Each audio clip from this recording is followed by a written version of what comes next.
നമസ്കാരം, ചാനൽ ന്യൂസിലേക്ക് സ്വാഗതം.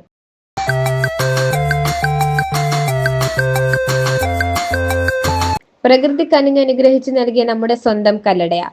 പൊന്മുടി, പാണ്ടിമട്ട മലഞ്ചെരുവുകളിൽ നിന്ന് ഉത്ഭവിച്ച് ശങ്കിലി, നാങ്കച്ചി വനമേഖലകൾ കൂടി ശാന്തമായി ഒഴുകി വരുന്ന കല്ലടയാർ ജനവാസ മേഖലയിൽപ്പെട്ട മിൽപ്പാലം, ഡാലി, കുളത്തൂപ്പുഴ, നെടുവണ്ണൂർ കടവ് വഴി തെന്മല ഡാമിലേക്ക് കല്ലടയാർ എത്തിച്ചേരുന്നു.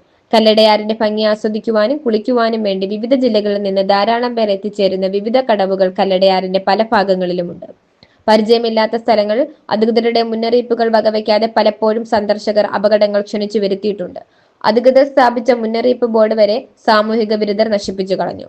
ഒരു പരിധിവരെ പ്രദേശവാസികൾ അപകടത്തിൽപ്പെട്ട പലരെയും രക്ഷിക്കുകയും ചെയ്തിട്ടും കുറച്ചുപേർ കല്ലടയാറിന്റെ ആഴങ്ങളിൽ മുങ്ങി മരണപ്പെടുന്നു.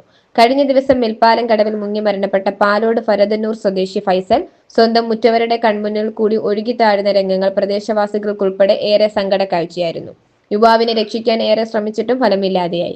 ഈ വാർത്ത ജനങ്ങളിലേക്ക് എത്തിച്ച ചാനൽ ന്യൂസ് കുളത്തൂപ്പുഴയുടെ ചിലവിൽ മിൽപ്പാലം നിലവ് ആർട്സ് ആൻഡ് സ്പോർട്സ് പ്രവർത്തകരുടെ മേൽനോട്ടത്തിൽ സഞ്ചാരികൾക്ക് മുന്നറിയിപ്പ് ബോർഡ് സ്ഥാപിച്ചിട്ടുണ്ട്.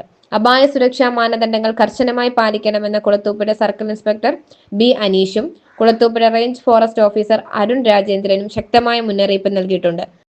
പാലം വനസംരക്ഷകരുടെ പ്രസിഡന്റ് നിസാർ കഴിഞ്ഞ കാലങ്ങളിൽ നിരവധി കാലങ്ങളായി ഇവിടെ ഒരുപാട് അപകടങ്ങൾ സംഭവിക്കുന്ന ഒരു സ്ഥലമായി മാറിയിരിക്കുകയാണ് മിൽപ്പാലം പ്രദേശം. എന്നാൽ കുളിക്കടവ് എന്ന് പറഞ്ഞൊരു അംഗീകൃത കടവ് അല്ലെങ്കിൽ പോലും തിരുവനന്തപുരം, കൊല്ലം ജില്ലകളിലുള്ള ആൾക്കാർ കുളിക്കുന്നതിനും മറ്റു കാര്യങ്ങൾക്കും തുണി കഴുകുന്നതിനും അലക്കുന്നതിനും എല്ലാം ഉപയോഗിക്കുന്ന ഒരു സ്ഥലമാണ് ഈ മിൽപ്പാലം കടവ്. പ്രത്യേകിച്ച് ഏറ്റവും കൂടുതൽ ജനവാസ മേഖലയുണ്ട്. പ്രദേശവാസികൾക്കെല്ലാം കൃത്യമായി അറിയാം ഇന്ന സ്ഥലം കുഴിയാണെന്നും ഇന്ന സ്ഥലം കുഴിയാണ്. പക്ഷേ പുറത്തുനിന്ന് വരുന്ന ആൾക്കാർക്ക് ആർക്കും ഇത് അറിയാൻ കഴിയുന്നില്ല. അങ്ങനെ നിരവധി അപകടങ്ങൾ ഉണ്ടായിട്ടുള്ള സ്ഥലമാണ് ഈ മിൽപ്പാലം. എന്നാൽ വേണ്ടുന്ന ക്രമീകരണങ്ങളോ മറ്റു കാരണങ്ങളോ പഞ്ചായത്തിൻ്റെ ഭാഗത്തുനിന്നും ഫോറസ്റ്റിൻ്റെ ഭാഗത്തുനിന്നും പോലീസിൻ്റെ ഭാഗത്തുനിന്നും അടിയന്തരമായി ഇടപെട്ടുകൊണ്ട് എന്തെങ്കിലുമൊക്കെ ക്രമീകരണങ്ങൾ എത്തിയിട്ടുണ്ടെങ്കിൽ ഇനി അപകടങ്ങൾ ഒരുപാട് സംഭവിക്കാൻ സാധ്യതയുണ്ട്.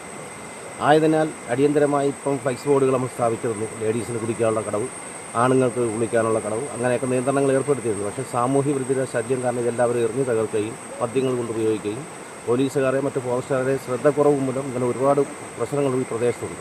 ആയതിനാൽ ഈ പ്രദേശത്ത് ഫോറസ്റ്റുകാരുടെയും പഞ്ചായത്തിൻ്റെയും പോലീസിൻ്റെയും നിറസാന്നിധ്യം ഉണ്ടായി ഇതിന് പ്രശ്നമായൊരു പരിഹാരം ഉണ്ടാവണമെന്നും ഈ ഒരു ജീവൻ പൊലിയാതിരിക്കാൻ നമ്മൾ വേണ്ട നടപടികൾ കൈക്കൊള്ളണമെന്നാണ് മിൽപ്പാലം VSL എനിക്ക് പറയാനുള്ളത്. സാംസ്കാരിക സംഘടനയായ കാസ്ക് എന്ന സംഘടനയുടെ ഒരു ഔദ്യോഗിക ഭാരവാഹിയാണ്. ഇന്നലെ ഇവിടെ ഈ പുളിക്കടവിൽ വീണ് ഒരു ചെറുപ്പക്കാരൻ മരണപ്പെട്ടു. ഭൂരിഭാഗം പേരും പുറത്തുനിന്ന് വരുന്നവരാണ്. ഞാനൊക്കെ ഓർമ്മ വെച്ച നാൾ മുതൽ കളിച്ചും കുളിച്ചുമൊക്കെ വളർന്ന പ്രദേശങ്ങളാണ് ഈ കല്ലടയാറുമാൻ്റെ പരിസര പ്രദേശങ്ങൾ. ഇതിൽ ശ്രദ്ധിക്കേണ്ട ഒരു കാര്യം എന്ന് പറഞ്ഞാൽ ഇവിടുത്തെ പ്രദേശവാസികളല്ല ഈ അപകടത്തിൽപ്പെടുന്നത്. ഭൂരിഭാഗം പേരും പുറത്തുനിന്ന് വരുന്നവരാണ്. അതിൽ കുടുംബത്തോടൊപ്പം ഒരുപാട് പേര് കുട്ടികൾ ഉൾപ്പെടെ വരുന്നുണ്ട്. അതിൽ കുട്ടികൾ ഉൾപ്പെടെ ഇവിടെ പലരും മരണപ്പെട്ടിട്ടുണ്ട്. എഞ്ചിനീയറിംഗ് കോളേജ് വിദ്യാർത്ഥികൾ ഉൾപ്പെടെ ഒരുപാട് പേരുടെ ജീവൻ പൊലിഞ്ഞ കടവുകളാണ് ഈ പരിസര പ്രദേശത്തുള്ളത്.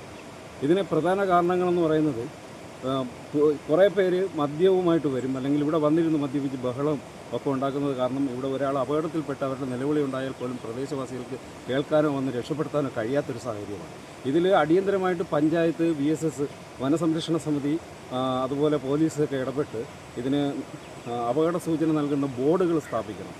ബോർഡുകൾ സ്ഥാപിക്കുകയും അതുപോലെ തന്നെ പോലീസ് പട്രോളിംഗ് കർശനമായിട്ടും ഇവിടെ നടപ്പിലാക്കുകയും വേണം. നിയമം പാലിക്കാത്തവർക്കെതിരെ കർശന നടപടികൾ എടുക്കണം. വരുന്ന സഞ്ചാരികൾ പ്രദേശവാസികളുടെ ഗൈഡൻസും നിർദ്ദേശങ്ങളും സ്വീകരിക്കണം. അത് സ്വീകരിക്കാത്തതാണ് ഭൂരിഭാഗം അപകടങ്ങൾക്ക് കാരണം. ഈ വിഷയം അറിഞ്ഞ ഉടനെ തന്നെ കാസ്കിൻ്റെ ചെയർമാനും കൺവീനറും VSSൻ്റെ പ്രസിഡന്റിനെയും സെക്രട്ടറിയും വിളിച്ച് സംസാരിച്ചു. ഇതിൻ്റെ നിയമ നടപടികൾ സ്വീകരിക്കണം, അപകട സൂചന നൽകുന്ന ബോർഡുകൾ സ്ഥാപിക്കണം. അത് നിങ്ങൾക്ക് കഴിഞ്ഞില്ലെങ്കിൽ സംഘടന ഏറ്റെടുത്തത് ചെയ്യും. ഇനി ഈ ബോർഡുകൾ സ്ഥാപിക്കുന്നത് സാമൂഹ്യ ദ്രോഹികൾ നശിപ്പിക്കാതിരിക്കാൻ സംഘടനകൾ, സാംസ്കാരിക സംഘടനകൾ ഇടപെട്ട് അതിനൊരു നിയന്ത്രണം ഉണ്ടാക്കും എന്നൊക്കെ എനിക്ക് പറയാനുണ്ട്. Channel news Kulathupuzha.